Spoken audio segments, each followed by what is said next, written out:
how you like it, yeah. What's up and welcome back to the We Don't Know TV podcast. My name is Leaf. I'm your host. This is a podcast where we watch the first episode of a show and then we talk about it. So today we are talking about Castlevania, the animated show on Netflix. The premise goes, a vampire hunter fights to save a besieged city from an army of otherworldly creatures controlled by Dracula. Now, that is a good summary for the show. I've seen the whole thing. But for the first episode, it's a little bit different. But if it's your first time here, we actually go beat by beat through the episode. That way I don't miss anything. So we start off with just a bunch of dead bodies on spikes. They've been dead for a long time. They're skeletons at this point. A bunch of bats fly across the screen. And then one is killed by a lady who we'll learn is Lisa. She is going to this giant, weird-looking castle. As she gets closer, we have to start to see that there are mechanical parts to this castle. It's like, okay, what's going on here? And then she knocks, like it's a casual visit. It's like, all right, something is going on here. I'm not sure what, but kind of feels weird that you would, pass all these dead bodies, see these bats flying around, and you go, yeah, let me be courteous and knock at the front door. But she's let in. Lisa introduces herself. She's like, yo, I want to be a doctor. I'm not a witch, so don't come for me on that. And I'm here to seek knowledge because I've pretty much learned everything I need to outside in the real world. What's good? The person she's talking to is Dracula. And he's like, all right, if you want my knowledge, what are you going to give me for it? Like, let's make a tradesies. And while this is all happening, right, Dracula is like flying around. He's like zipping past her, like in and out. Anyone else would be completely scared. She is somehow unfazed, and I was just like, okay, this woman's brave. And then as they're talking, he's like, yo, you humans and you're superstitious, I can smell the garlic on your breath. And she's like, listen, it was a long trip, all I had was some garlic cloves left to eat. I didn't come here on like anything malicious. She's like, I was just trying to make it by. And he's like, all right, let's, okay, I'm listening. And she's basically like, listen, you have all this knowledge, you have all this tech, you have all this stuff. Why don't you go help people? And he's like, why would I do that? I hate humans. She's like, but you should like go see the world. And he is like, well, I could. This castle is a traveling machine. It's like, oh, what does that mean? But that actually makes sense with the mechanical parts. But we haven't gotten there to that part of the episode. Basically, Lisa's like, listen, I think we could help the world, if we work together. And Dracula was like, all right, I'll give you a chance. Let's see where the plot goes. Okay. We then cut to 20 years later. It's a long amount of time to just not be with the characters you just introduced. And Lisa is burning at the stake. You gotta wonder, where the hell is Dracula? How did we get here? There's no time to explain that. Basically, the church is like, listen, we went in our house, we saw all of our science stuff, but to us, looks like witchcraft, so we gotta burn the witch, get her out of the town.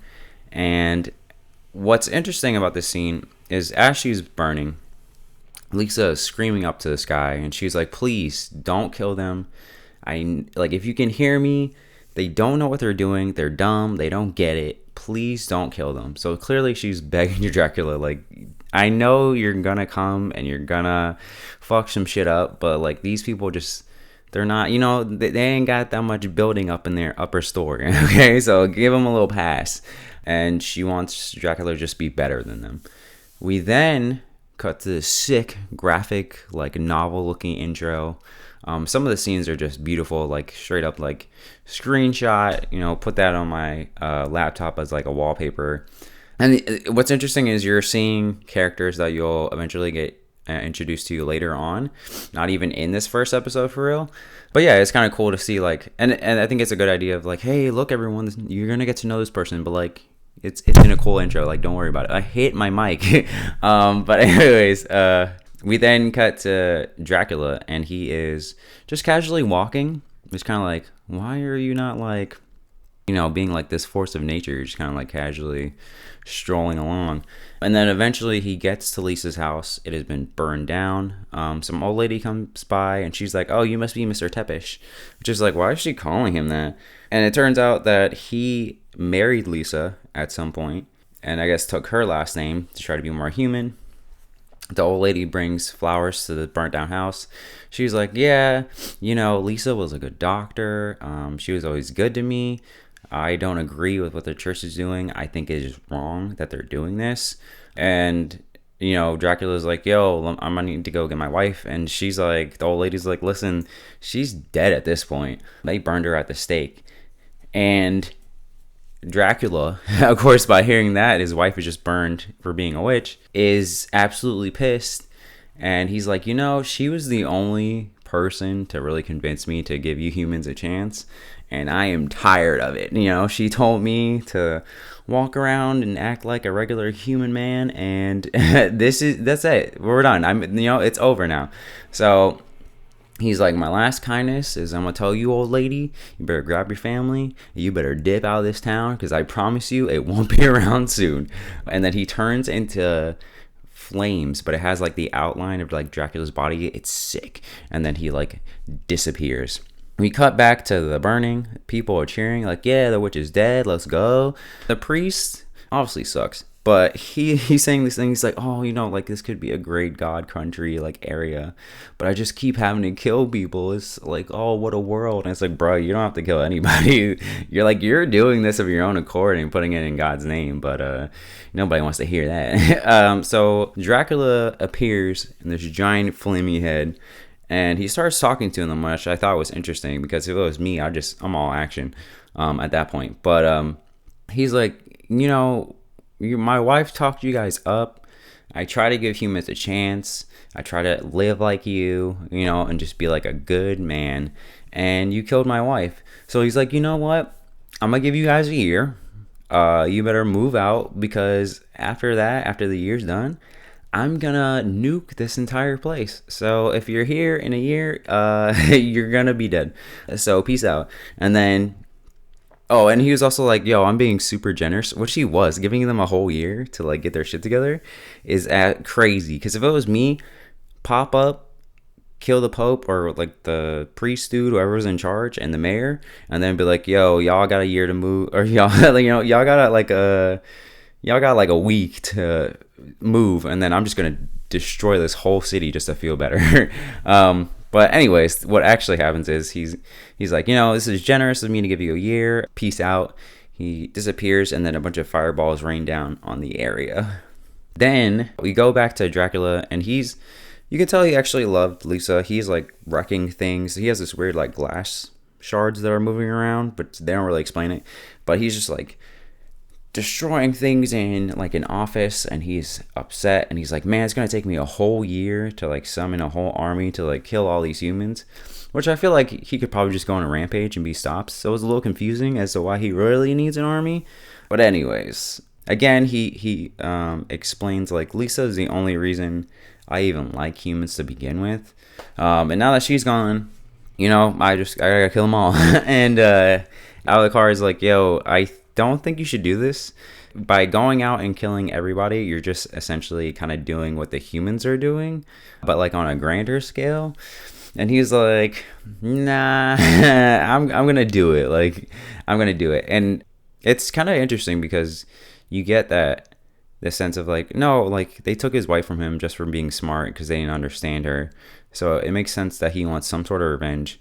But you can also see it from Alucard's stance, who's like, listen, if you just start killing everybody, like, you're not really even getting revenge at this point. It's almost kind of like genocide. Like, maybe we should, like, rein it in a little bit. But Dracula's not having it, to the point where he attacks Alucard, and then it cuts to black. So we don't really know what happens. Then we cut to a year later, the Archbishop, some old dude, comes out. And he's like, listen, the demon devil said he was going to come in a year. And he was gonna, destroy the town. We're still alive. God is alive. Yada, yada, yada. But when he's saying this, the sky is beginning to darken. And he's not paying attention to it at all. And I was like, my guy, you're not gonna... you don't notice the tone shift? Like, something's happening. But he's like, no, God is good. God is great. Everything's amazing. And then it starts to rain down blood. And people are like, oh, no. And then these, like... I don't even know, they're like baby demons or whatever, start falling out of the sky. It becomes a whole thing. Dracula shows up in an even bigger giant head in the sky. And he's like, I gave you guys an entire year to leave, an entire year to get your stuff together, and here you are putting on a little celebration for the fact that you killed my wife because she was smarter than you. He's like, you know what? It's over. Like, you had your chance. His castle appears out of nowhere, so it turns out it's true. It can just kind of teleport. And then just a bunch of demons come out, and they start murdering everybody. And the thing about this animated show is it's not for kids. So you're seeing entrails, you're seeing people chopped in half. I think there's even a dead kid to show that, like, this is full-on genocide. Like, he's just killing everybody. And then he starts being like, yeah, go to this town, go to that town, go to that country, go to he's like, get them all. And it's like, oh, you lost me. Like, the immediate town, I'd let it slide, personally. You know, they killed your wife, I'd let it slide. But the whole country, we're doing a little too much, my guy. We gotta pull it back. I'm a little on a la carte side, you know what I mean? You're going a little too far. And then the episode ends with him being at a bar. Well, it cuts to a bar. Sorry. Cuts to a bar. There's two guys talking. This guy is telling some crazy story about, like, a neighbor who, like, was banging his goat, and so he had to hit him with a shovel, and now that guy is blind, and then they're like trying to like charge him for it, and he's like I'm in the right here. And then it turns out the person that he's talking to is technically his brother and then his cousin at the same time. It's such a small little thing, but it's like, all right, this is clearly, again, not for kids. The one dude pops in, he's out of breath, he gets a drink from the bar, he's like, yo, the demons are coming. Hopefully they'll pass over our town. But if not, like, we're kind of screwed. And the guy that was originally telling the story to his brother / cousin was like, you know, this is all the rich families' fault, the big house families. Like, if it wasn't for them, if it wasn't for, because Dracula's family is a big house family, like, none of this stuff would be happening. Honestly, we should have got rid of all of them. Specifically, the Belmonts in our little area. And then there's a guy in the back who's like, oh, not the Belmonts. Like, don't look at me. And then the episode ends. So clearly he's a Belmont. And he will probably be the main character of the story. So yeah. Now, if it's your first time here, I have a 3-point ranking scale, I guess you would call it. So it is 1 and done.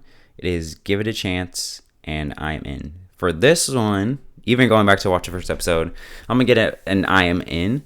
The animation, gorgeous. I think having it already start with us being on Dracula's side to a point makes it interesting, because it's like, oh, you get why he's doing this.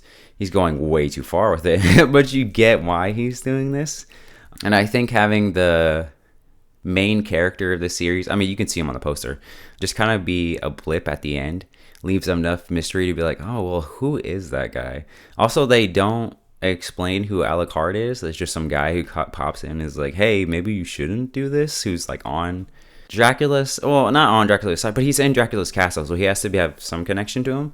Yeah, so I think the episode is beautiful, and there's enough mystery and setup that it warrants watching at least another episode.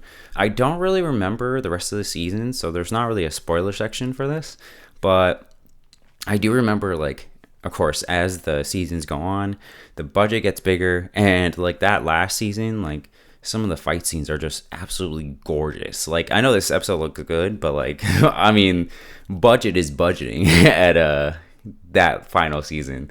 So yeah, if you haven't seen it, I highly recommend it. I think this first season is only like 4 episodes. So, I mean, you can get through it in a short amount of time. And then after that, I think they like double it. So it's like, you know, 8 to 10 episodes per season. So it's really not that long. It's a pretty quick series to get through.